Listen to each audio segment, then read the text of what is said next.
நான் இன்னைக்கு ஒரு பாடல் ஆசிரியரை பத்தி பேச போறேன். பாடல்களினாலும் தேவனுடைய நாமத்தை மகிமைப்படுத்தி ஊழியம் செஞ்சவங்க அனைவரும் இருக்கிறாங்க. அதுல ஒரு தரை பத்தி நான் பேச போறேன். ஆனந்தமே ஜெயா ஜெயா என்ற அந்த பாடலை பாடியவர் திருவண்ணாமலையை சேர்ந்தவர். அவர் அருள் திரு மாஸ்லாமணி என்பவர். அவர் வாழ்ந்த காலம் 1858 முதல் 1932 ஆண்டு வரை அவர் வாழ்ந்திருக்கிறார். அவர் திருவண்ணாமலையில் உள்ள லுத்தரன் சபையில் போதகராகவும் வயலின் இசைத்து சந்தையில் தேவனை பிரசங்கிப்பவராகவும் இருந்து வந்தார். இவர் தந்தானி துதிப்போமே என்ற கும்மி பாடல்களை போல 10 கீர்த்தனை பாடல்களையும் எழுதியுள்ளார்.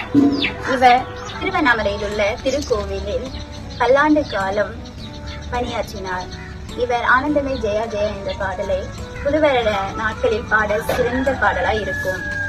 இந்நாள் வரை காத்து வந்த தேவனை போற்றி துதித்து பாடு என்று பாடியிருப்பார். ஏன்னா கடந்த நாட்களில் பல துன்பத்தின் காலத்தில் உழன்ற மக்களின் மத்தியில் நம்மை பாதுகாப்பாய் காத்து வந்தாரே. மிகுந்த கிருபையுடன் தயவும் பாராட்டி நம்மளை காத்து வந்தாரே. நமக்கு தேவையான உணவு, உடை, தங்கும் இடம் கொடுத்து உயிரையும் காத்து வந்த தேவனை புகழ்ந்து போற்றி பாடுவோம் என பாடியிருப்பார். நாம் சிந்திக்க வேண்டியது என்னவென்றால், கடந்த துன்பத்தில் உழன்று மரணம் அடைந்த சூழ்நிலையில் அநேகர் இருந்தாலும் இன்று நம்மளை ஜீவனோடு காத்து வந்ததற்கு நாம் நல்லவர்கள் என்பதினால் அல்ல, நாம் தேவனுடைய கிருபையினால் அவர் நம்மை பாவிகளாய் இருந்த போது நம்மை நேசித்ததினால் இன்று வரை நம்மை காத்து பல தீமை நின்று விலைக்கு காத்து கொண்டு வந்ததினால் அவரை போற்றி பாடுங்கள் என்கிறார்.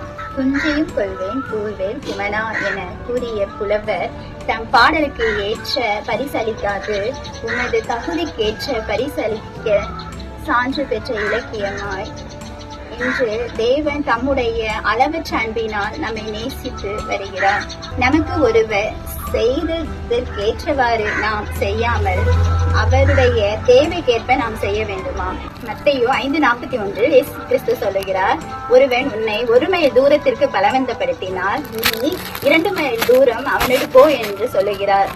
என்ன அப்படின்னா, ஒருத்தன் உங்ககிட்ட உதவி கேட்டா அவன் தேவைக்கு அதிகமா செய்யணுமா என்று இயேசு கிறிஸ்து சொல்லுகிறார். நன்மை செய்கிறவராக அவர் சுற்றி திரிந்தார், நாமும் நன்மை செய்கிறவர்களாக இருக்க வேண்டும் என்று அவர் விரும்புகிறார். இந்த வீடியோ உங்களுக்கு பிரோஜனமா இருக்கும் என்று விசுவாசிக்கிறேன். சிந்திப்போம், செயல்படுவோம். கர்த்தர் உங்களை ஆசீர்வதிப்பார். ஆமென்.